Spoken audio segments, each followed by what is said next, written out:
today, we meet for the second time to discuss the growing role of technology in education. This has become an important medium during COVID lockdown period in providing education to our children. We look at the challenges that came about in this mode of delivery, particularly because it sharpened the divide between children from different socio-economic strata. To engage with these questions, today we have with us a very rich panel of researchers, implementers, and innovators. We have Dr. Amina Charania, who initiated and led the program in Integrated Approach to Technology in Education, ITE, at the Tata Trusts, and conceptualized the CLICS initiative at Tata Institute of Social Sciences. The ITE program offers a pedagogic framework for authentic and connected learning, which is integrated with the curriculum. This program has reached more than 30,000 students across India. She also leads the Teacher Professional Development Cell of the Connected Learning Initiative CLICS at TIS, which is a joint project with MIT. Her research interests are in the areas of teacher professional development for technology integration and student use of technology within a constructionist approach. We also have with us Mr. Anurag Pratap, Vice President and Head of CSR at Capgemini, India. He has more than 22 years of diversified experience in CSR, community development, capacity planning, and resource management. At Capgemini, he is designing an overarching strategy and charter for Capgemini CSR. One of their key projects is Enlight, which works on providing educational support to girls from marginalized backgrounds. Through partnerships with several civil society organizations, Capgemini is trying to ensure a better future for young girls living in difficult circumstances through continued access and quality education. We also have Mr. Shoaib Dar, the founder of PyJam Foundation, which is working to make technology accessible to lower income school groups. PyJam is a non-profit organization that uses open source affordable technology tools and pedagogy to equip students with technological and future ready skills like problem solving and critical thinking. Shoaib and his team have conducted several workshops with teachers, students, and youth to help them design their own games, animation stories, and projects with open source softwares.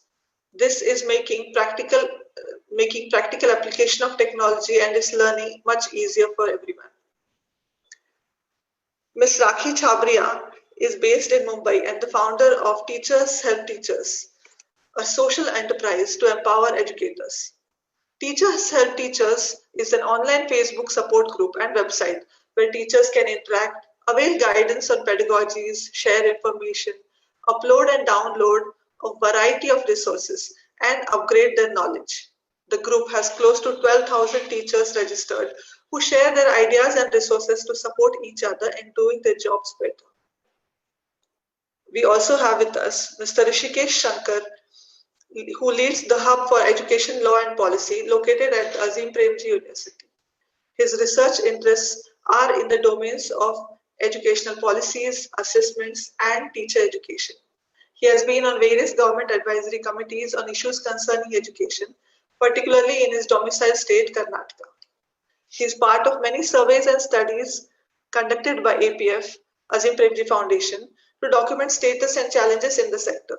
The most recent one being the survey on online education during COVID times, which we are going to learn more about today.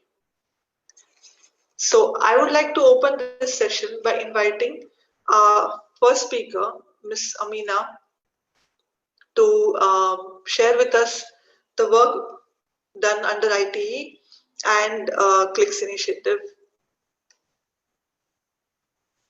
Welcome, Amina.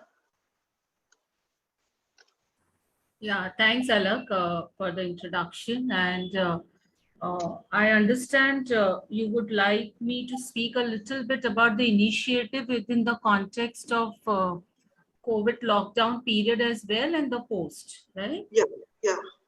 Yeah, so I think this initiative, since it's a very, it's quite perennial for us since 2012. I think the ethos of this entire IT program was learners as producers at the heart of use of technology, which Right, was very evident and clear since the conceptualization in right, 2012. right, And since then, we have seen quite an evolution of this concept. right, Um, so maybe students in very, very remote areas in India, trying to make and very fascinated with PowerPoint and trying to make their school very, projects with PPT, then moving into spreadsheets, which is more analytical reasoning, then moving into Audacity, Photo Story, and then coming to a point where they also started using computational thinking applications, but all connected to their curriculum, having teacher as central agents in designing these activities. So right, teachers as designers and students as creator. I think in the COVID lockdown period, it was pretty organic evolution for us, with a little bit of more designing, because I think just before the COVID, we had started very formal online webinars where students were right, not only making projects and sharing with their own schools, but they had come to a level where they had started using communication technologies. right, And we took this as an opportunity to then make our webinars and sharing our projects as interstate. So kind of, taking a context of COVID and extending the project, making communication and the confidence of what they could showcase, taking it at an interstate level.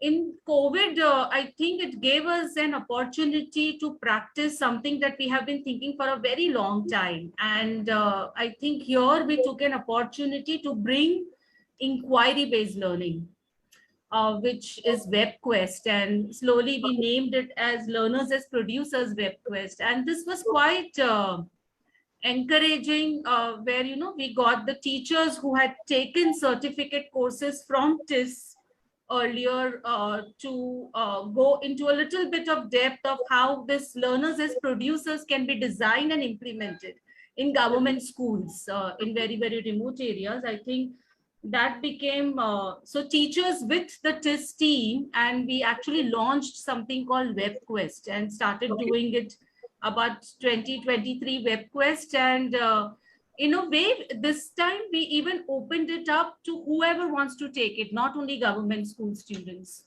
And I think we didn't realize, but that really opened up a lot of opportunities for students to do authentic learning tasks right, connected to curriculum.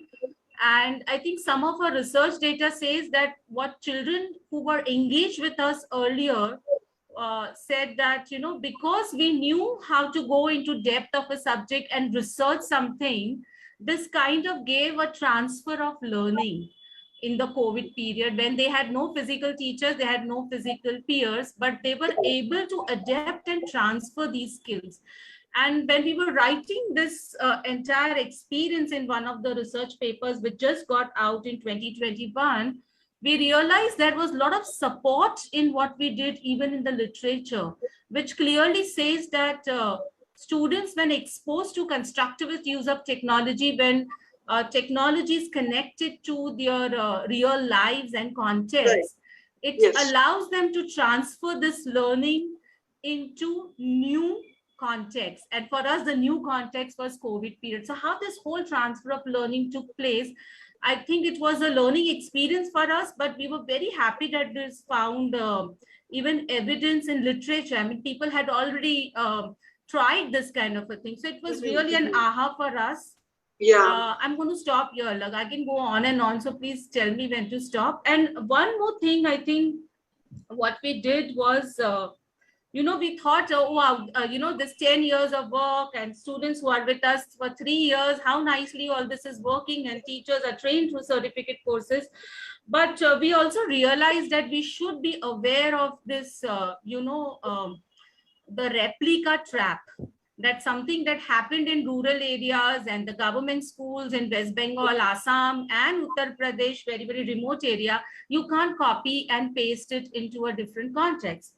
So a right, new partnership which has just started with Capgemini, I'm so happy to see Anurag here. where we will be using some of these concepts with Capgemini in an urban ghetto. And this is very exciting for us because with 10 years of all this experience, we cannot say, let's just copy paste and it will start working. But I think it's a new context and we are learning a lot of things that we can adapt and use, like our tools, our rubrics, our research, baseline endline tools, and I experience working with the system, but it's still not a replica trap, and it's quite challenging, but we are really looking forward to see how it's going to work in an urban context with a dynamic partner. So I'll stop here, Alak, and let others speak. Okay. Anuragji, I would like to invite you to share about Capgemini's work. Thank you for inviting me. Am I audible? Yes, yeah. Okay, thank you. I feel really happy sitting in this particular panel where I can see three of my partners are also there in this particular panel. It's just a coincidence. It just happens to be a coincidence. Don't. Let me have my own glory moments, no? The glory moment for me is that, which means that we are doing something good, which in the sense means that our partners are there in the space where these things are getting discussed, which in the sense means that the processes of, I'll say, onboarding newer partners in this particular journey is good, is giving us the fruit. So that's the glory moment. I know that it's just a coincidence. There was no influence of anyone on deciding that, well, I'm just looking at why Rakhi and why Rishikesh ji is not part of this particular thing. So that's what I am right now looking at. Though Rakhi, I do know the larger network that you have. The first, I'll say, the promotional, I'll say, the message which came in with all the speakers came from someone who is a good friend of mine, and she is part of your larger network.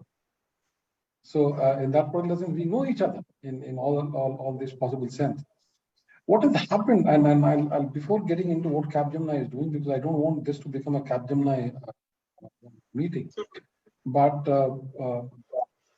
what I feel that somewhere tech did play a major role in bringing in the content to kids, but there was a huge, I'll say, huge class divide, which became very paramount in during COVID time. So there were, I'll say, a section of people who were having, I'll say, multiple devices, and the digital infra was at its peak to provide services to them, and they were spoiled by multiple choices which were there in front of them. There were people who were developing pedagogy, developing content, developing approaches, and reaching out to them and getting the brownie point. There was huge population which was missing out on all these things purely because they were not having the digital infrastructure there. Right. So when we are looking at whether tech played the role of accelerator or they were kind of I'll say deal breaker, I'll say mix of both. We need to, and this in the sense gave us a huge lesson also for us to what is called come out with solutions which are, I'll say, a multi-platform and can be handled, managed, accessed by people in the low bandwidth area also with, I'll say, with lesser intensive smartphones, also with people with lesser tech exposure also. So that's one clear thing which came out very clearly. There were some of the partners, and good to see Soeb there. They did wonderful job in reaching out to the last mile and connecting kids with some of these solutions. But he was also grappling with the whole digital infra gap, which was, I'll say, there was those bits and pieces work happening, which was more on optics, where people were saying that, hey, I've given one smartphone, hey, I've given 5 tabs. But India is huge. your one smartphone or even five tabs are not going to benefit one small part of one particular slum there in any of the cities there. And that's what one need to look at very clearly. There were people who, I'll say, innovated WhatsApp platform in a very innovative manner, where content were shared and shared in a way that they were also able to track whether people were really using it or not, and made it more interactive. Chatbots got created. The major dilemma was that you can't do digital literacy in a digital mode. Because if someone is not digitally literate, how you're going to bring him or her on digital to make him digitally literate? And we were more getting blinded by the optics, where we were trying to do things and going into all the I'll say medium to say that, hey, I've reached out to so many people, hey, I've done this particular thing. There were a number of, I'll say, the innovations happened, and I call them islands of transformation, or islands of changes that has happened. And we all are extremely proud of that. For example, the community-based digital centers, which help kids to get the content and practice and work on that, was one of the models which got created in some of the places. Then the WhatsApp mode of pushing the content to kids and making it interactive, that happened. I'm aware that we were also partnering with some of the groups who was called Create Innovation Challenge on STEM education, using WebEx platform, and use the phone to do that. We are also part of another initiative that we are doing with Thane Municipal Corporation, where we are there's a virtual classroom that we have created, where the contents are getting created by teachers themselves. It's available on YouTube. There's a channel created for that, and the content was getting access by teachers and then pushing again to the kids there. So these were, I'll say, the islands of change, or islands of innovation that got created. But if you ask me that, do I have a model done by any of the agencies which covers, I'll say, huge population, I'll say no. We were primarily, if you look at your EdTech space also, EdTech space got a huge fillip during this particular period. But who was the revenue contributor there? It was primarily the middle class and the high class constituency who was paying for the fees. Yes. And then the content were getting used. The schools were closed, so the kids never got the opportunity. Second one was that kids moved out.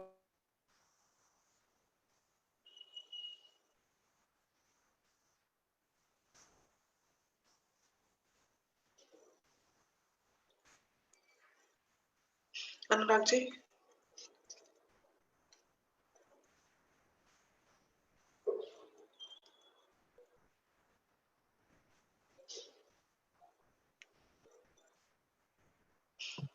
To access content at the rural area itself. And that was the key challenge that everyone faced.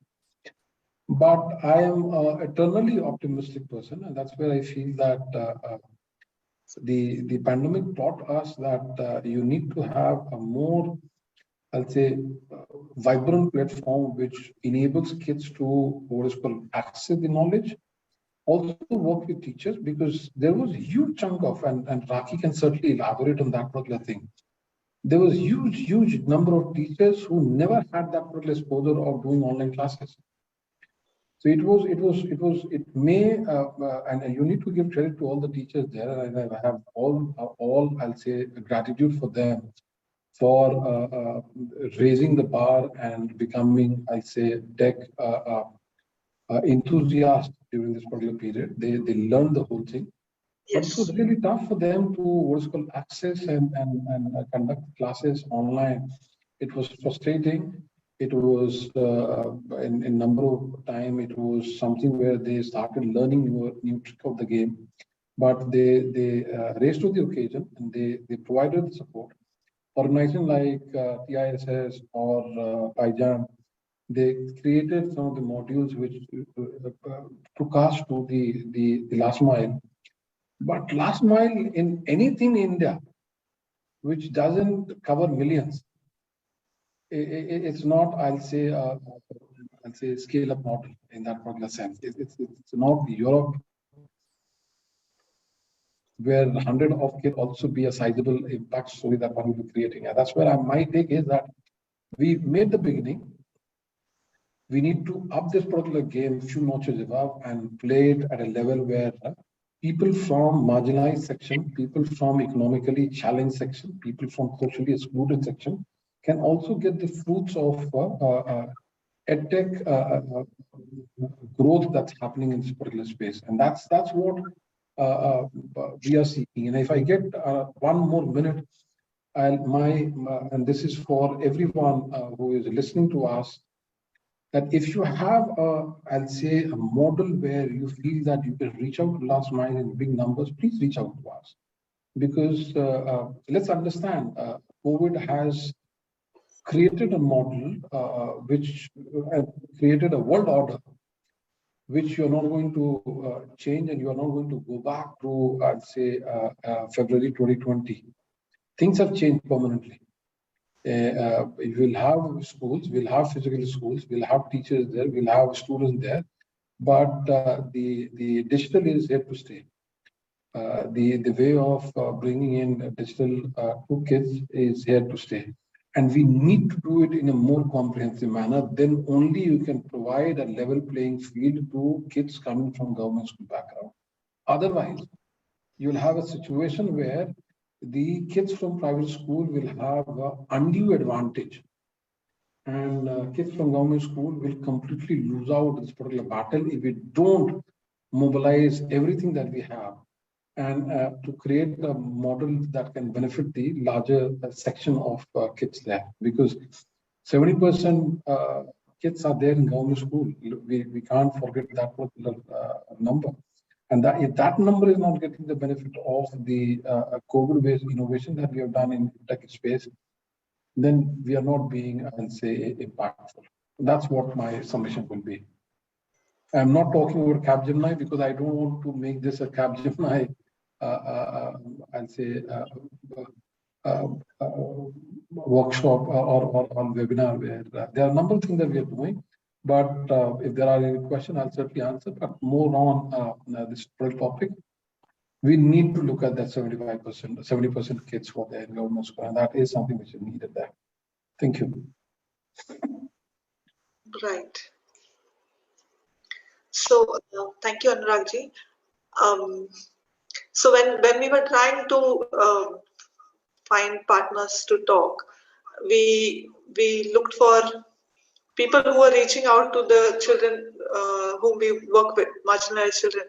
And then we came across different approaches. We happened to coincidentally land upon people who are partnering. It is a good and happy coincidence. Yes, most definitely. So that's good news. We have heard from Amina about IT and how it has during COVID time adapted itself and helped children, engage with technology better. We also heard from Anurag about different programs and the need to engage with this large population of children in government schools. Almost 70% children do not have access. This particular fact has been actually highlighted very well by a study done by APF.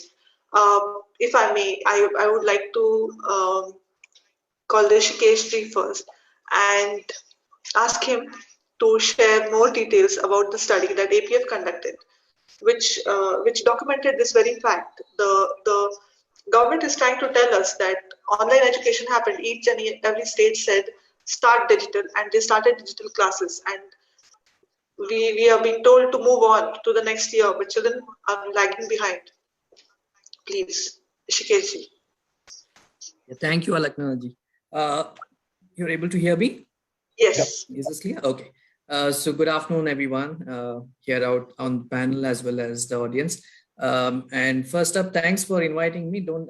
Yes, as Anuragji, you said, we are not part of this lovely correlation you seem to have here.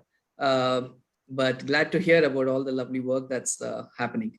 I'll quickly present in terms of what our findings were in the study, though nothing really revealing in that sense, because these were things that we anyways knew. And there were many other studies which were indicating that, we are really nowhere when it comes to providing education through an online mode using digital infrastructure. And that's precisely what our study found out, even more glaring, because we were looking at how much of digital learning was possible for the marginalized. So 3-4 key findings, that's what I'll present right now, and then we'll see during the Q&A if we can go into some details. One was that whatever online platforms were created, it was completely ineffective in terms of what children were able to get out of it, what teachers were able to use. Now, again, we are talking about places where, for instance, all of you aren't there supporting the teachers, right? And it was just the government giving guidelines in terms of what teachers could do using their phones and whatever means available. So we, in our survey, found that 80% of the teachers expressed that it's impossible to really do anything meaningful, because remember, these were teachers who obviously were those who engaged with us very closely, even during the pre-pandemic days, and were very motivated teachers. So for them, being engaged with children didn't just mean transacting some lesson or just a syllabus. For them, it was about this emotional connect. And without that, it didn't make sense for them. So 80%, more than 80%, in fact, because it varied from state to state, but more than 80% said that there was almost nil emotional connect in whatever they attempted doing. 90% and more of the teachers said that they could not really do any meaningful assessments to even understand as to what the children had learned, even through the interactions that they had planned. About 50% of the teachers said that they were unable to complete the assignments which were shared during the online sessions. So children just couldn't find the time, couldn't find the means, various things were happening back home as well. And without the formal learning space of a school, these children were just not able to find a safe and a convenient learning environment, because of which most assignments just didn't come back, right? And of course, all this, when we looked at reasons, varied from, phones being shared, bandwidth being very poor, to just, lack of the space that is required for good formal learning.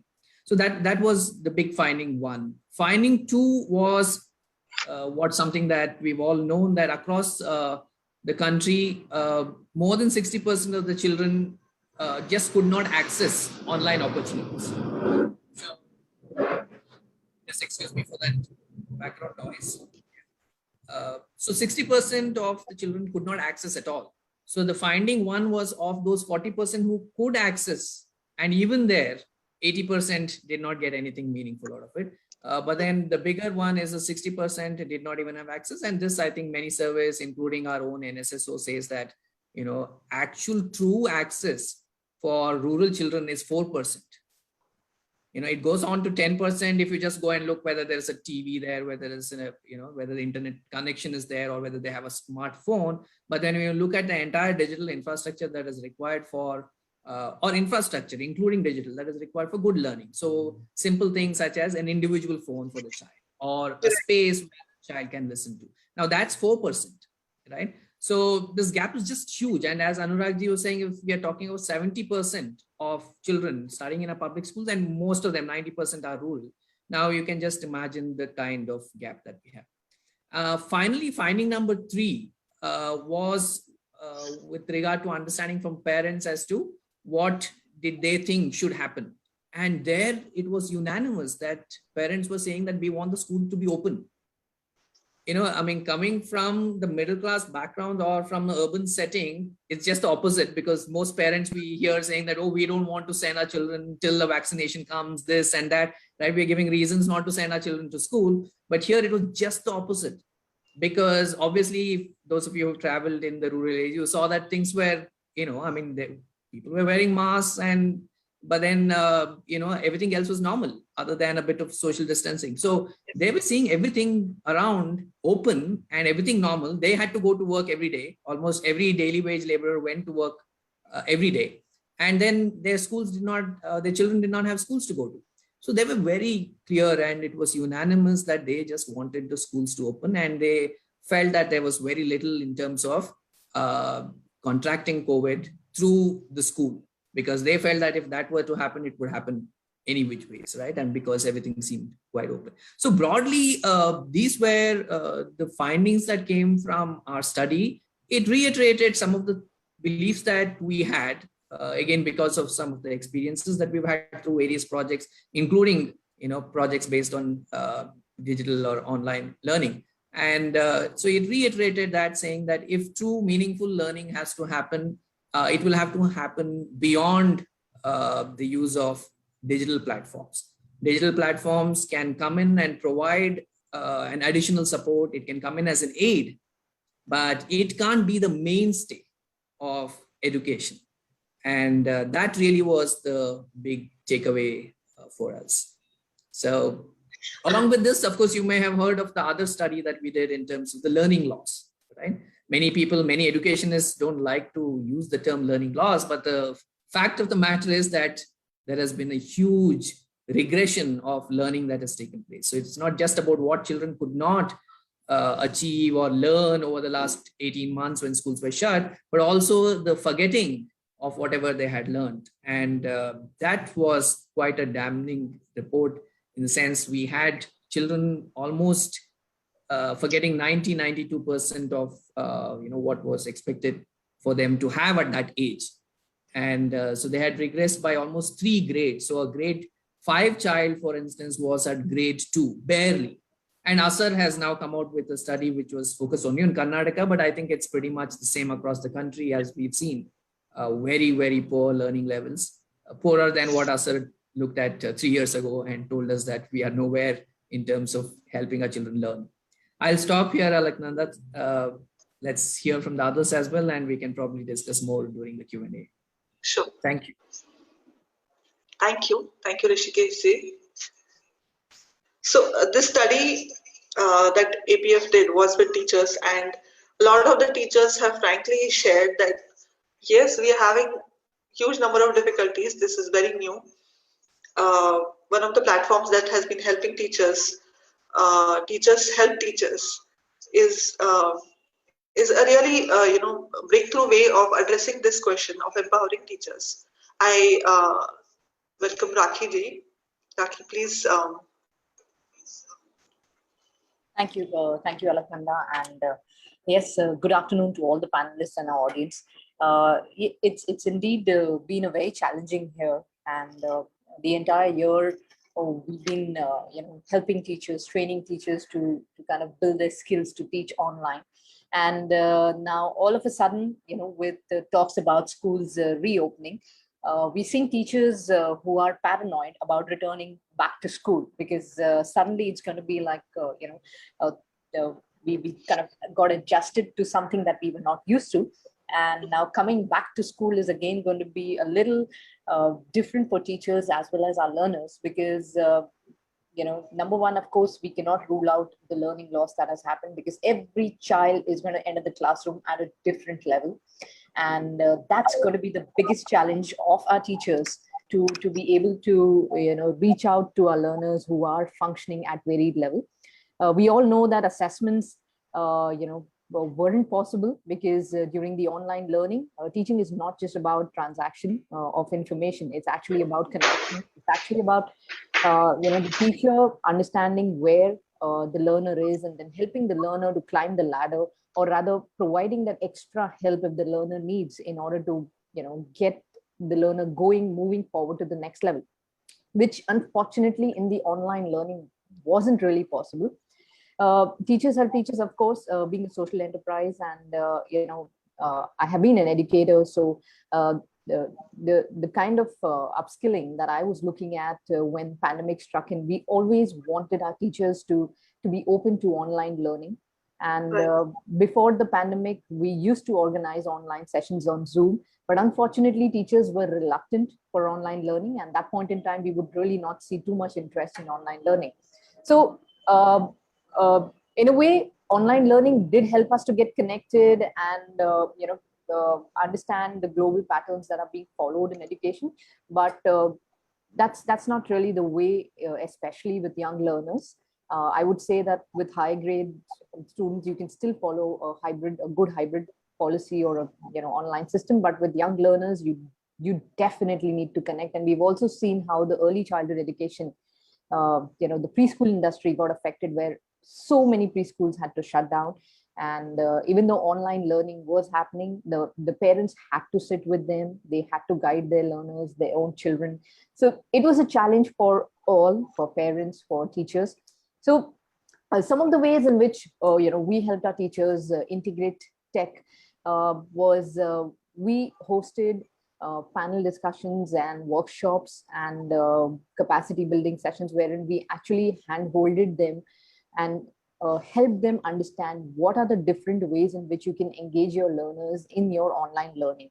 So be it ideas, be it teaching strategies, be it edtech tools that were coming up that were helping teachers to create to make assessment easier. Because we were struggling with assessment, all said and done. Whatever was being taught, we weren't aware whether it's being registered, whether it's reaching out to our learners. So assessment was the biggest challenge. So that was something that we were always working with our teachers and helping them understand what are the ways in which you can actually assess your learners in in the smallest way, probably in a game format. It's not necessary you need to have a paper pen assessment. It could be assessment in any format, as long as you are getting feedback about your learner. So that was something that we kept going. In fact, we hosted a lot of live sessions on our community page as well. So the community page, we have WhatsApp group, which provides support to Indian educators, where they can discuss ideas. They have a question, everyone gets involved in answering that question and, letting them know that what is it that he or she has tried, which can even work for other educators. So that was something that really came as a support during that time, where everyone was struggling. And we were also losing hope at one point in time, where the fatigue was setting in of day in and day out of online learning. So I think the community support really helped at that point in time, and it still helps, because the teachers look forward to our community as the go-to platform in order to understand what is it that they can do next in terms of be it a course or even in terms of recruitment. It's a platform that is looked upon. So apart from that, of course, we were also involved with school teachers and schools in order to help them integrate tech in their day-to-day teaching. Because schools, when it came to schools, many of the principals also weren't aware as to how they're going to function suddenly from offline to online. So at that point in time, we were also involved in helping principals and schools set up their own system, which could be used in order to go online. And at the same time, which the teachers that were struggling with teaching methodologies. So we were also involved in helping the teachers understand what could be the teaching methodologies, since there was a shift from offline to online. So this whole year has been completely going with the flow and helping teachers cope up with their needs in terms of teaching online. We also started a Teach with Tech course, where we created our own LMS and invited teachers to learn from that. Of course, we would like all these courses and capacity building sessions to be available freely for our Indian educators. So, Right. Anuragji, if there is something that you're looking at doing with the teachers empowerment, would definitely like to connect and understand how we can, take it forward to government school teachers and help them upskill themselves. So that is something that has always been there on our mind, where we really want to reach out to each and every teacher, because ultimately it's it all falls back on the teacher. Whether the learning has happened or not, it's a problem that falls on the teacher in the classroom, whether offline, online. The teacher has to deal with it, and the teacher has to, at that point in time, be innovative and be able to arrive to that solution as to how do I move my learner who's at level A to level B within a short span in time. So that's something that is going to be a challenge forever, whether it's online, offline, it's going to remain forever for our teachers. And I feel that, the more we, indulge in teacher empowerment and early childhood education, the more we are setting the system, and the more we are stabilizing the system for higher education and for lesser problems. That's what my take is with the pandemic that's set in. So that was my learning, and we are always working towards these two areas of teacher development and early childhood education, with the emphasis being on early childhood education, where it's something which sets the base for all our learners. So that was all about what we could do in our own small way to reach out to teachers and help them cope up with all the challenges and problems that they faced. Yeah. Thank you, Rakhi. Thank you. Yeah. Hi, I welcome Shoaib. Thank you. Thank you so much, Lakhanda. Thank you so much for inviting me, and I hope everybody is having a great afternoon. I think the context has been set really well with different perspectives already laid out. Not sure how much value I can add, but I would kind of like to talk about our observations, what we think is working, is not working, and talk a bit about that. So I'm going to skip talking about the organizational part and kind of just jump into the problem at hand. So what we've been observing is essentially that, and I think as a whole, as an educator community, is that our understanding of problems around technology in education, I think it's somewhat topical and it's flawed. And let me get into that. Why I say that is because let's just take the example of the digital divide, right? Commonly perceived as just lack of devices, right? But I think it just starts there. It's not the lack of access to devices, but a lack of a learning ecosystem in the first place, right? So is it just tools, or is it low-cost tools? Is it contextualized tools? What role do the teachers play? Have these tools been designed for students or teachers? And also, what is the role of schools, especially in COVID time, right? Which was mostly missing. And I think that kind of brought out to light this really complex sort of a problem that everybody was trying to grapple with. And I think it's still in its nascency. We're just getting to see the extent of it. And this plays out at a scale of India, right? So I think that kind of tells us what we're facing at this point. So I want to share some data points from our program. This is in Bombay. It's actually in collaboration with Capgemini and BMC.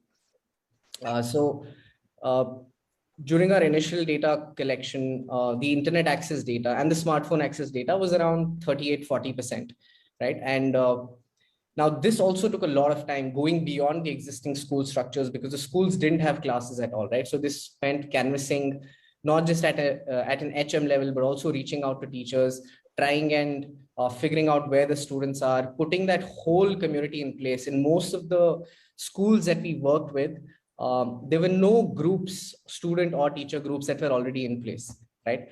So while 40% didn't have access, what followed for us was just a different world altogether. So 60% of the households that we were working with, most of them had multiple users, which means that it was not just one student, it was at least 2 to 3 kids using the same particular cell phone.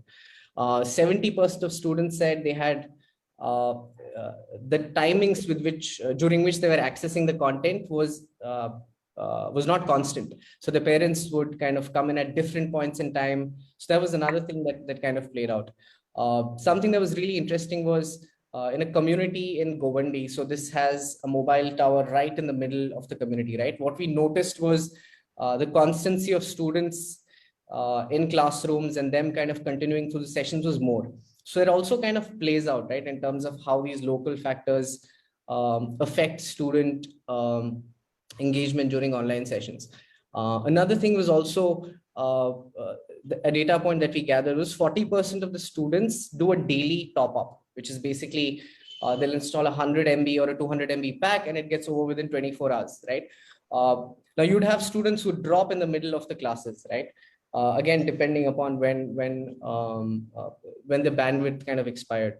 The other thing was, what is the role of parents during an online interaction, right? Parents play a really critical role. Our intervention is pretty niche and focused on problem solving and digital skills, but we also feel that parents also play a really critical role, especially with girl students, and how that kind of plays out when parents play a role in deciding the career of a child. So how do you engage parents, right? How do you kind of bring them on a parent-teacher meeting virtually, right? So a really complex scenario to map, but I think we're just kind of starting to understand the complexity of the problem. And this is an urban area in Bombay, and the rural context is even more complex. There are variables that we don't even know kind of that play out. But I think for us, a starting point has been understanding this complexity, right? Because that allows you to understand how would you design your solutions, how would you approach learning. And one of the principles that we followed as a team was, let's really put aside what, let's say, our learning objectives for the day was. A good enough learning objective could be just students interacting or students feeling they're part of something, right? So in a lot of instances, it was just the instructors trying to kind of gauge where the students are at, ensuring the social and emotional well-being is in place, and that kind of led to some degree of continuum or engagement. The other thing that we are observing is, technology is a really broad spectrum, right? But broadly, you would have tools that either assist you in the learning process or tools that directly enhance the learning or the cognition of a child, right? So there's a lot of confusion about, what these tools are, and often used, in a very intermixed manner. So I think there's a lot of lack of clarity on ground with HMs, particularly, with a lot of solutions coming onto the ground. So they're not able to understand, they're aware of the problems, they're just not sure, where do I fit the solution? Where do I kind of put it in my system? When I talk about the latter, which is what PyJam also kind of works with, tools that enhance learning and cognition, we've always believed that underneath all of these tools, underneath all of these learning tools, the fundamentals are the same. It's logic, it's cognition, it's mathematical thinking. And one could make an argument that you don't even need technology to teach all of these, right? Which is also something that we explored. But again, the challenge with that is to tackle the scale that we're looking at, technology has to kind of really play that role. And that's where these tools kind of come in. The other aspect is, how are these tools designed? Are they democratized tools? Are they open source tools? Are they affordable? What about student data, right? We're sitting in the midst of an edtech boom, but we're literally leaving out 70% of the population behind, right? So what does it mean when you design a tool for a student that's sitting in a government school, right? So that's also something, that's emerging, and I think it's going to take a while before, the right solutions fit the right context. Again, we also haven't figured a one-size-fits-all approach. So for example, in our schools, when we do in-person interventions, we use these devices called Raspberry Pis, which are basically very cheap computers that basically replace a PC, and what you can also do with robotics, but at a really low cost and perfect for the Indian context. So I think it just looking at the complexity of the whole digital divide piece, there's a lot of evolution that's going to happen in terms of our understanding of problem, in terms of what solutions fit what context, and what solutions finally solve this problem at scale. I just want to kind of add one more point around teachers. And another question that I feel is not the right question to ask, which is the role of a teacher relevant anymore? And I think what we are realizing is the role of a teacher is becoming what it should have been right from the start, right? Right now we look at teachers as knowledge disseminators, right? But what teachers really are curators of experiences, right? Now that is something no technology tool can kind of bring into the foray in a learning environment. And I think that's where the beauty of having the right set of tools, the contextualized tools, and also having teachers play the right sort of a role in that learning environment could potentially lead to us understanding how learning plays out, in this new normal. Another example that I kind of want to share specifically with regards to teacher engagement. We started a program with Diet Pune. This is with 500 teachers. We started with a pilot of 50. The idea was to kind of upskill them with digital skills, computational skills, problem solving, and knowing the context of pandemic and knowing how hard it's been for every stakeholder. We laid out a very broad framework and directly took it to the Diet and essentially made a proposition saying we need to build this together, right? We cannot create a solution unless we know what pain points you face, what degree of contextualization you need. And what emerged was a pilot course that was designed by teachers, the Diet, and us just playing the role of enablers there. So we just finished that pilot with 50 teachers. And out of 50, 48 teachers actually submitted projects towards the end of it, right? And what we were hoping was a sort of a 60% completion rate. And it really blew our mind in terms of what can actually happen if you kind of get co-create with stakeholders on ground. So these were just some of our experiences. And I think it's really nascent. We're also learning as well, but I think it'll be really interesting to see how this pans out and how we can kind of limit that divide that's kind of started to occur. Right. Thank you. Thank you so much. So I have just a couple of questions before I open it to questions from the audience. Okay. So one question for everyone. We are approaching this engagement with technology for education stakeholders, each of us in very different ways. For organizations which are supporting government schools, children in marginalized areas, who are faced with technology that has just arrived because the government said, or some provider gave them some devices or content, which is making teachers and students just consumers of content, of technology. We want them to become more interactive and participative, having more ownership. What are some of the ways that you would suggest? If you could just say, 2 or 3 ways in which they could creatively use what they have at their hand and engage better with the technology that they have. Alaknanda, can I go first? Because I need to leave. So I'm have to head towards the airport. I'm sitting in Delhi and apologies. I'm just, I shouldn't be leaving. This is interesting discussion that's happening, but I don't want to miss the flight either. There are 2, 3 things. One is that teachers and students need to become creative now. And it's good listening to Rakhi when she was talking about some of the stuff. And I'm aware of the work that teachers, health teachers are doing. So there's a need to what is called bring in the consumers to become producers. Because then they'll be talking in the manner that they understand. And then they'll be also talking or creating content in the manner that they can relate to it. So it's very important to bring in that particular angle there. So the work that Pajam is doing, some of the work that DIS is doing is, and even EduAction is doing in that particular space where the idea is that the students become creator of some of the solutions there. And then you position those on open source that the other teachers and other students can get inspired from.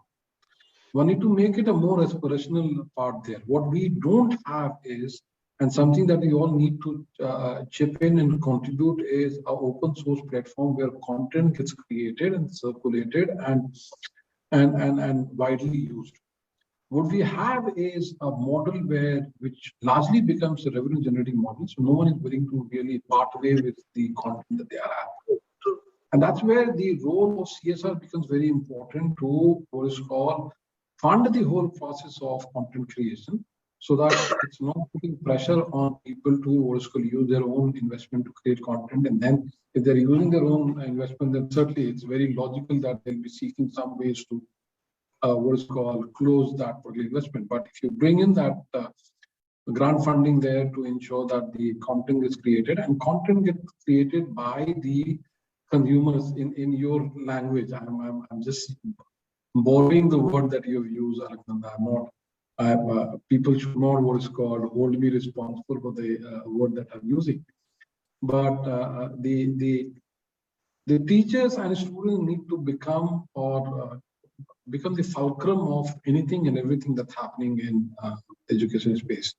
Unfortunately, in today's world, you will have very few who are doing that particular thing. You have more of EdTech solutions who feel passionate about it, but they don't have teachers and student voices there. You have solutions which looks very good, but it doesn't relate with what is needed at the teachers level. And that's where some of the work that Rakhi and her team is doing becomes very important, pertinent, relevant there. So the work that Soeb is doing becomes very relevant. Some of the work that EduAction is doing becomes very relevant, and TS is doing very relevant. But these are, again, I'll say, small modules which are getting created. There's a need to link all these things. So Rakhi can talk to Soeb, and Soeb can talk to you, Alaknanda, and you can talk to Amina.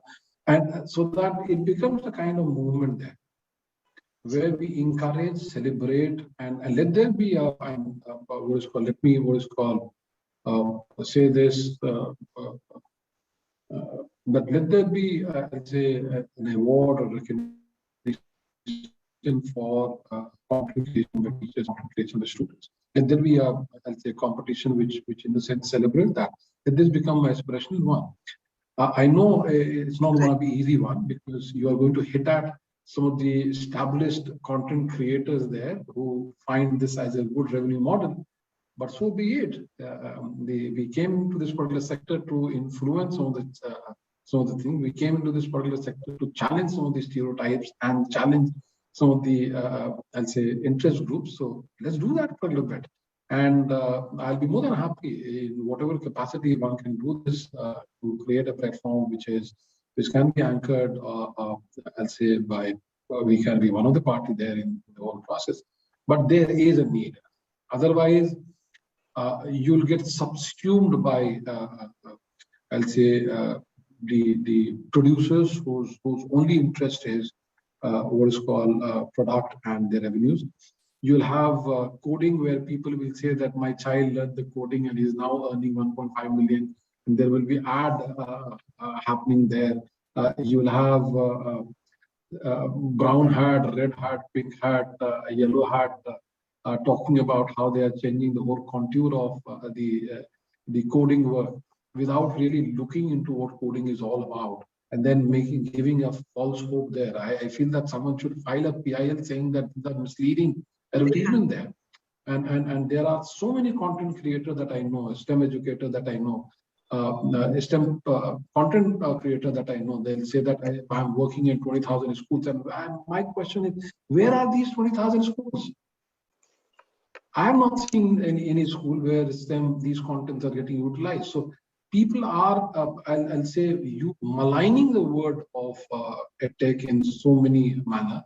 And there's a need to for us to raise our voice to say that, hey, don't play around with, I'll say, sentiment of a Rishikesh Shankar who wants his child to get a quality education by what is called tempting him or tempting her with a solution which is not the right one. And that's where I feel Soeb, Alaknanda, Rishikesh ji, Rakhi ji, all of us need to play a role to create something which is good for them and which doesn't give them a false hope. That's the only submission that I wanted to make. And we need to catch the bull by the horn. And it's not going to be easy one. I'll just, in the sense, bring in this disclaimer. But we never came into this particular sector. We never signed up thinking that everything will be easy. We signed up thinking that things will be difficult. And that's the reason why we are around here. Yeah. That's my closing one there. If there are any questions meant for me, I'll certainly answer them. Yeah. Thank you all. Thank you, Anurag ji. Thank you.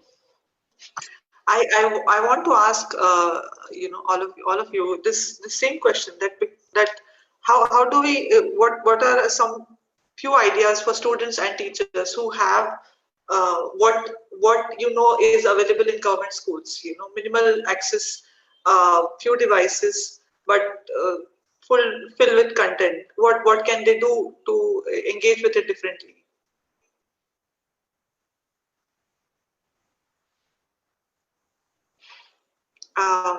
Yeah. If I correctly understood your question, you're talking about how the children who are facing the digital divide become content creators, right? Is that what you meant? Yeah, not so much so digital divide, but children who have access to minimal technology, access to a phone for very little time, or access to a school computer for a very little time. How could they engage differently with it? Correct. That's our reality that we see in many rural areas. Correct. So my mother teaches in an NGO, and she is 60 plus. And when she was told to teach kids who were in grade 4 and 5, she teaches math and English. So obviously math became a challenge for her. And she was like, oh my God, I don't know how to do online math with my learners. But English was something that she could be innovative. And she, more than teaching, her first primary aim was to maintain the connect that they had, because most of them went away to the village. Some of them did not have access to devices, so she would actually figure out a timing that would suit all of them and encourage them to go to each other's house if they stay nearby, so that they could access one device at a time, and rather than having individual device. And also the initial bit, all that she did was she just tried to build connect. She would just converse with them, she would just talk to them, and she would just let them know that I am there, and it's not that it's the end of the world and we are not going to it's not going to get back, we're not going to get back to learning. So I think the initial first 2-3 months were a challenge to get them together, to get them to connect on a gadget, to get to understand what would be the timing. But eventually all those challenges get resolved because of the willingness of the child to come and attend that session. So I think when there was willingness, she was able to see the change with minimum efforts. So even if there was a concept that was being covered in grammar and she wanted them to frame sentences, so she would do it in a game format, and she would let them know that tomorrow we're going to be doing this. So maybe you could observe in your surrounding, create a sentence related to this concept and come ready tomorrow so that we can discuss and we can understand what we've learned after sharing. So when I saw her struggle initially, I felt that if you are able to ignite the willingness in the child, where the child actually wants to meet you and actually wants to learn from you, I think that it solves half the battle when it comes to the challenges in education. And of course then the next part is, yeah, device kahan se aayega, time kaun sa hoga, kab milenge. That is like the next thing, which I think ultimately fell into place. And when it comes to them becoming creators, once the willingness was there and then the problem of meeting was resolved, they themselves came up with topics that they wanted to learn, and they would look forward. So it's so much so that even on a holiday they would call my mom and say that, Miss, aaj kyun nahi hai lecture. So that was the kind of connect that they really looked forward to during that 1 hour session with my mother from different small towns, where they felt that WhatsApp call hai to WhatsApp call karenge, but we all will meet at 3 o'clock on thrice a week. And they would come up with ideas that they wanted to do. So my mother gave them the freedom that, okay, you tell me what is it that you would like to do tomorrow. So when you give them a choice, because already there is a willingness to learn, and then when you give them a choice, you empower them to think and come back the next day with ideas which are already bubbling in their mind.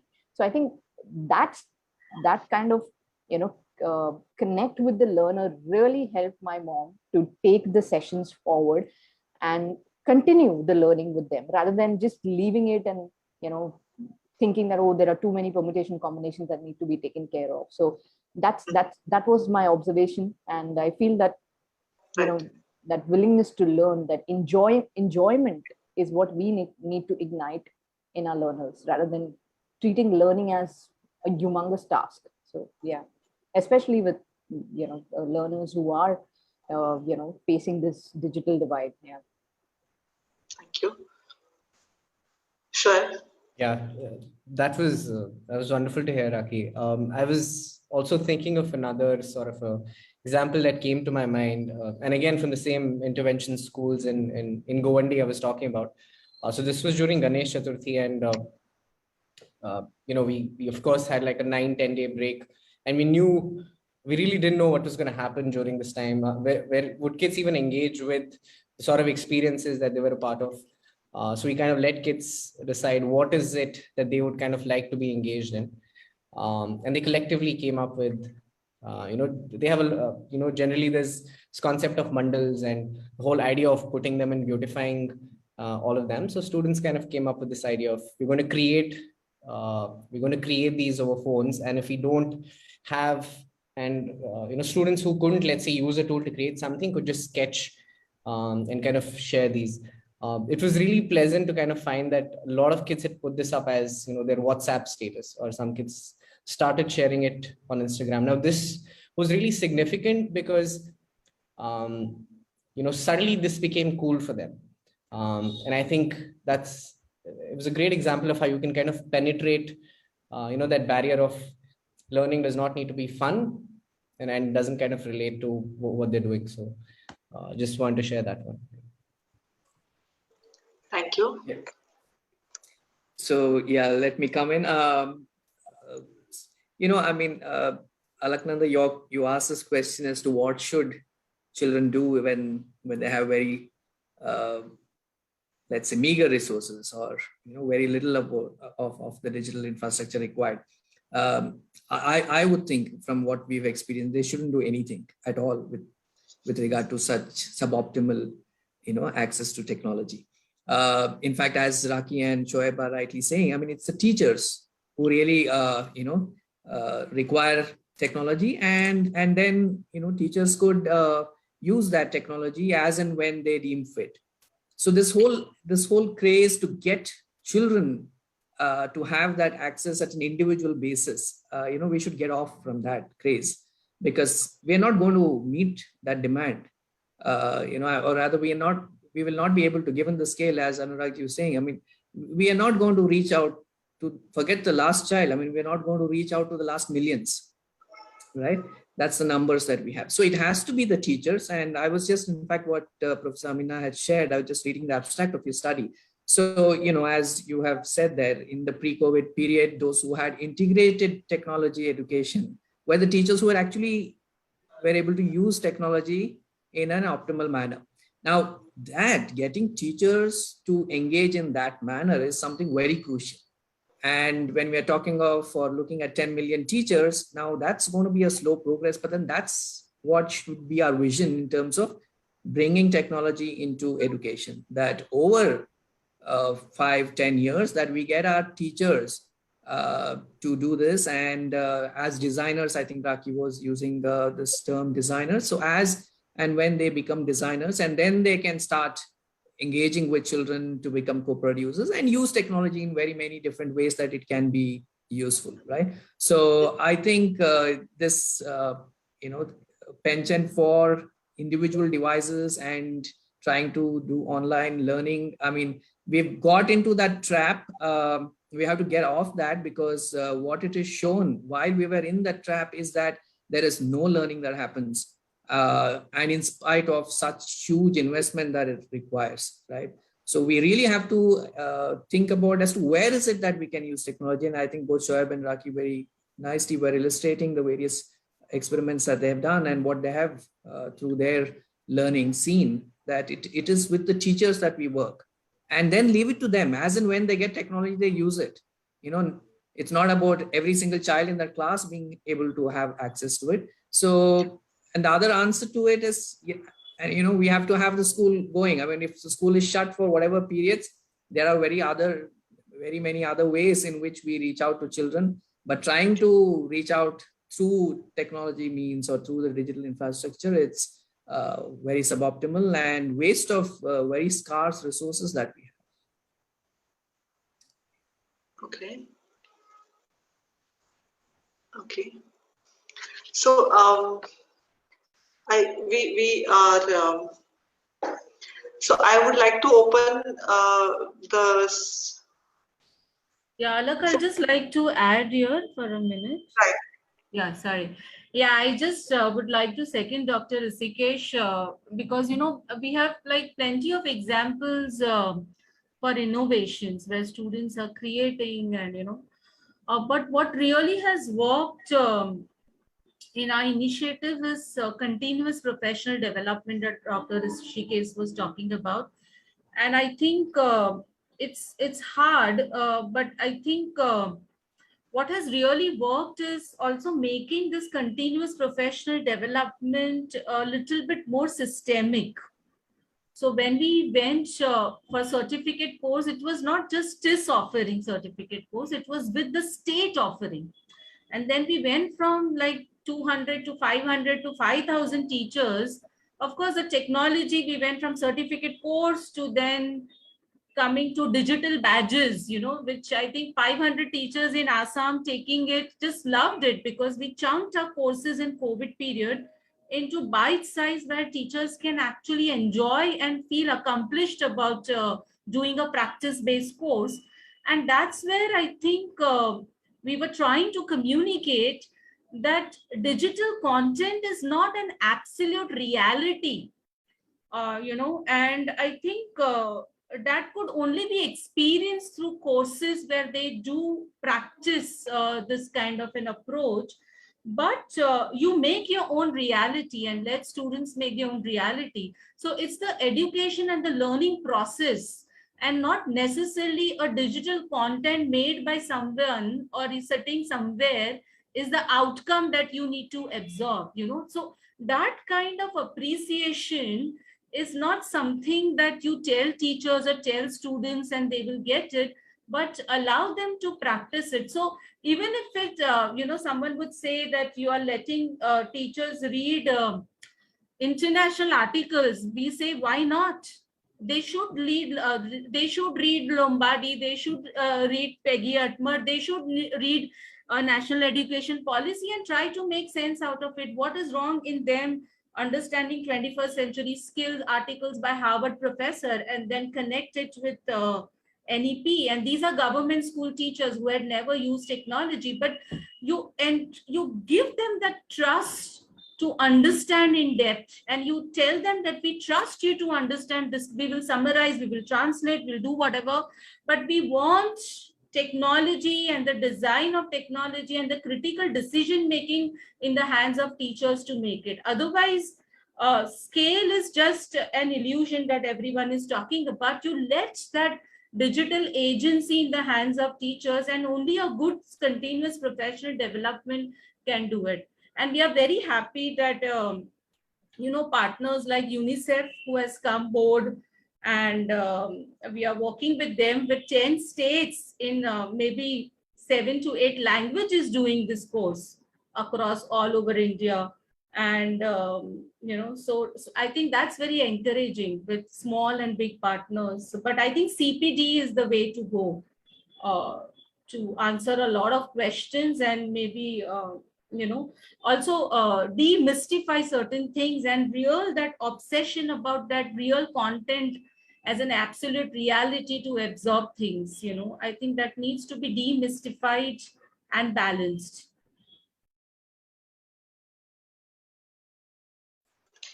I'm sure most of the panelists agree. I mean, I'm so happy that, you know, because when I'm so happy that we are a bunch who are looking at technology in this particular way, and every time technology in education is raised, people are concerned about access issues, the business angle, various questions. And I mean, all of us here are saying the same things. You know, teachers should be at the fulcrum. Look at the teacher, give her trust, give her choice, give her, you know, the options to engage with technology in different ways.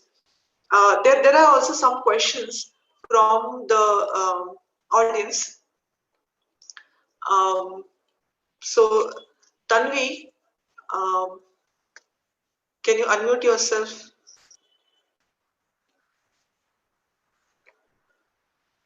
So,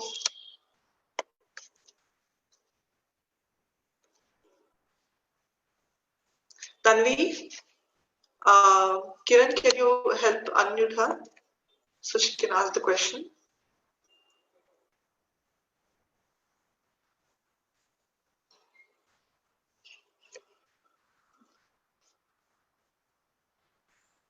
Okay, we have Monica Vavilala. Okay, she's asked for the study. We have got the study. So I'll ask Tanvi's question. Tanvi has asked, how do we straddle the line between online education and privacy safety concerns, particularly since more and more young children are getting familiar with e-learning? We have today primary school children who are left alone with their devices to work, study, complete assignments. So how do we straddle this line better?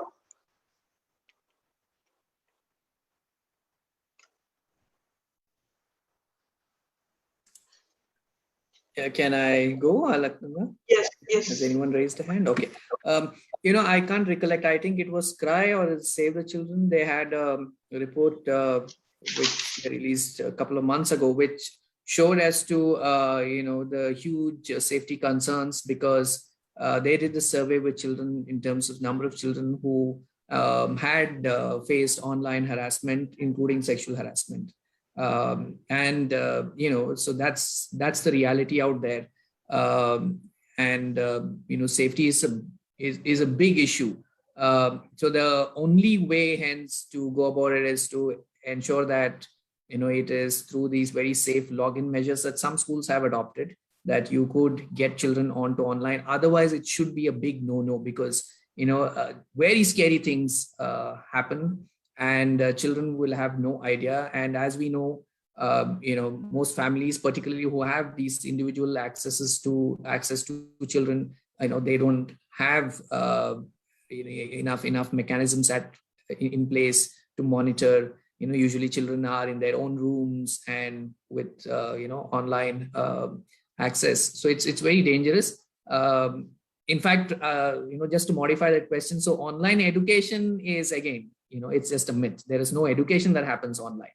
But whatever that you want to impart through an online mode, because you're not meeting in person, then that will have to be done, ensuring these protocols that are in place, wherein the school uses only the email ID of a child's school ID. School IDs get created. There's no personal ID. So all these protocols, right? But yeah, let's just say that online education doesn't happen. I mean, it's just a myth.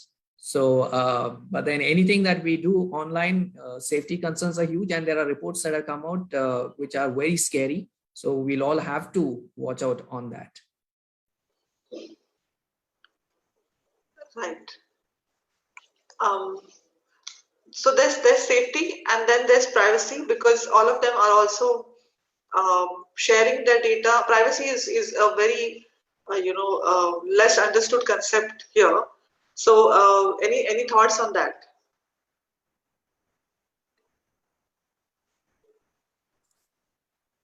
Okay, if I may add to that, so I think the recent end-year digital education architecture repository, I believe, kind of outlines a sort of a framework and kind of guiding principles for tools to follow.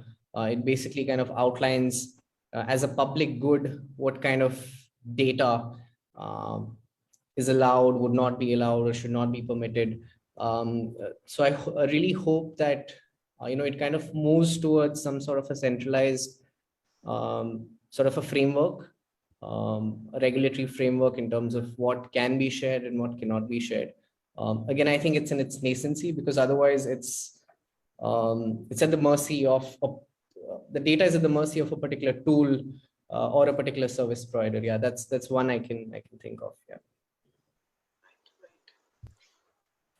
Yeah, just to add to that the question that you asked, Alaknanda. So safety, privacy, pretty much two sides of the same coin in that sense, huh? Because moment the privacy issue is compromised, you're compromising safety as well. And in fact, children get stuck or get trapped into many of these online harassment aspects because the privacy has been compromised, right? So.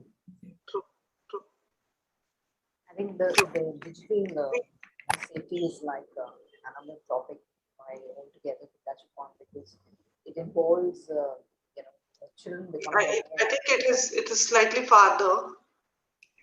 So it does involve parents and students both to become aware of what they're consuming, and rather what the parents are allowing their the children to consume.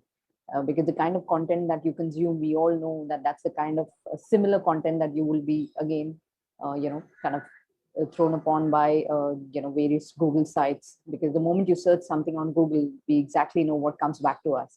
So I think that's like a completely different session that would be required on digital safety and Right. how do you operate yourself on the internet. Yeah. Thanks. We have another question. Anupama, can unmute. Kiran, can you help unmute?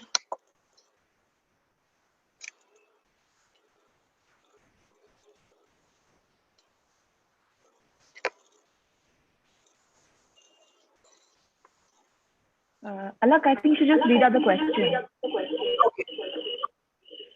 So the question Anupama has asked is, during the school closures, children, especially younger ones, have developed habits of being alone with the screen, using the mobile freely, making videos,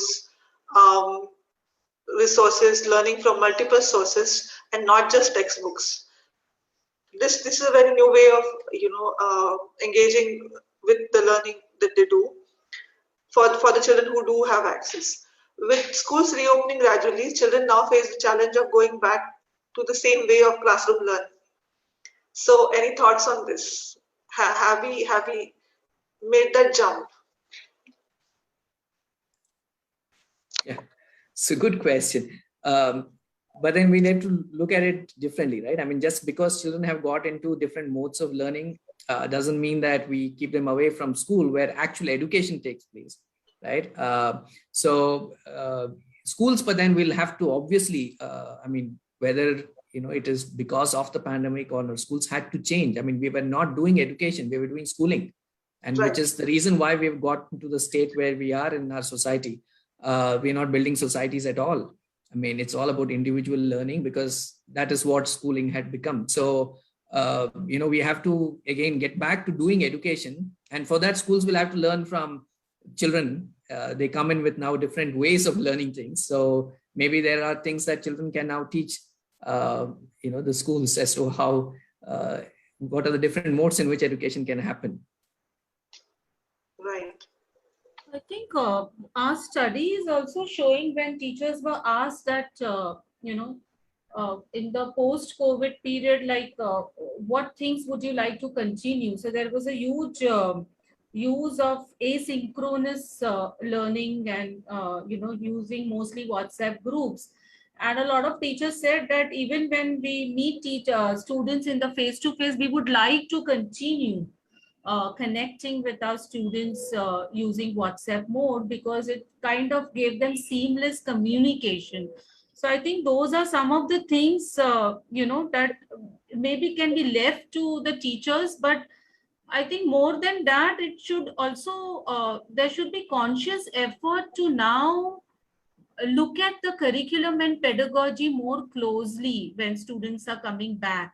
What are the things that students and teachers were able to leverage, which created this wonderful opportunities for collaborative learning, seamless learning, authentic learning, because they had the context of real life and family and community very closely, and they were trying to bring that context within the WhatsApp group.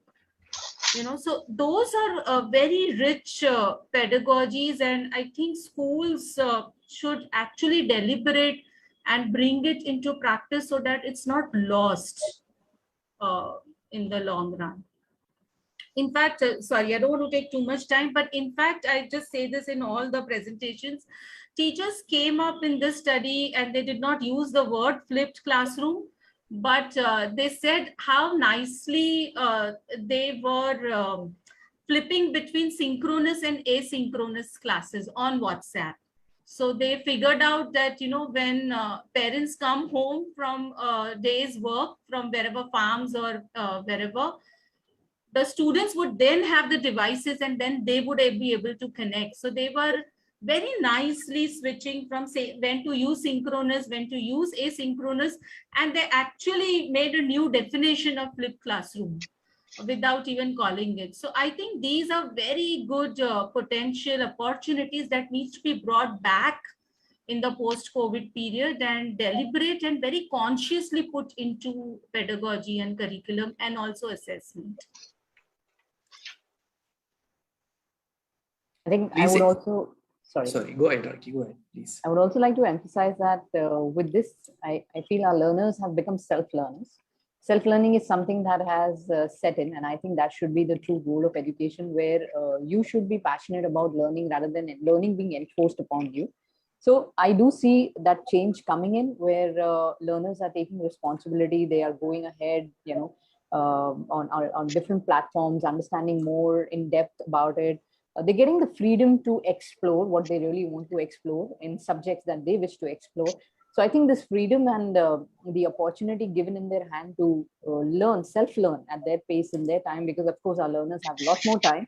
So the time, freedom, space, everything being given, and if it is being put into right use, then I don't see it as a problem, because I think then this should be something which should be encouraged for both students and teachers, because ultimately I feel that should be the way forward. Self-learning should be, the way forward, and that should be promoted.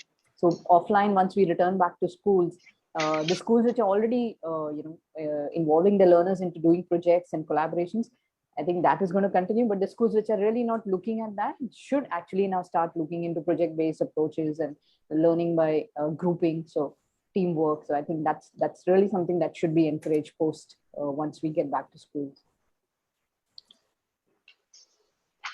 Sure.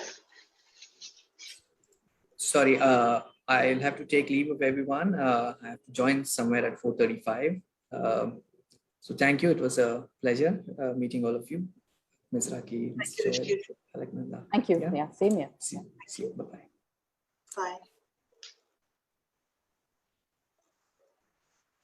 Bye. Sorry, I'm not sure if we're out of time or. We please. We're done.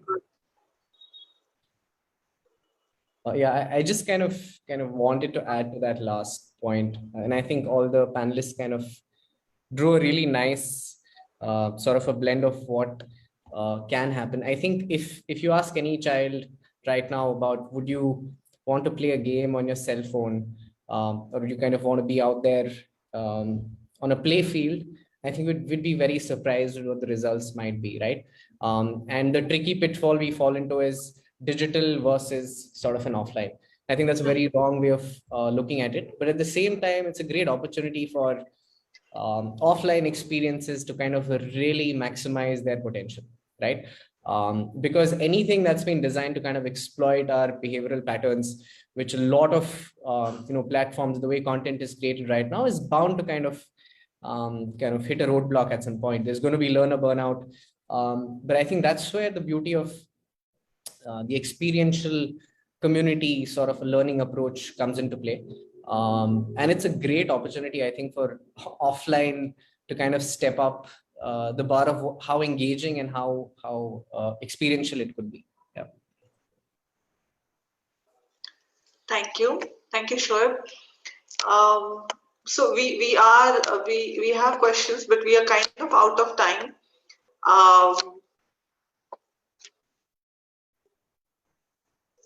Right.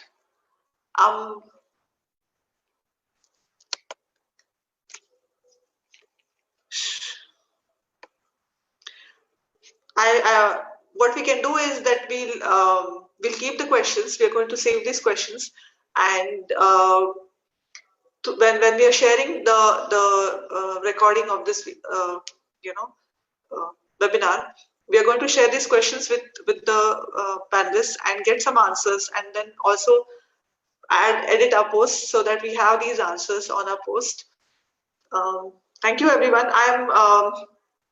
I'm very glad to have this panel.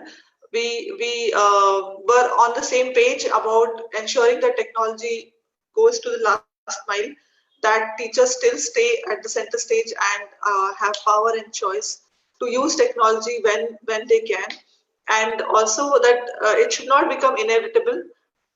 Technology is not the mainstream. We can use it to maximize offline learning experiences.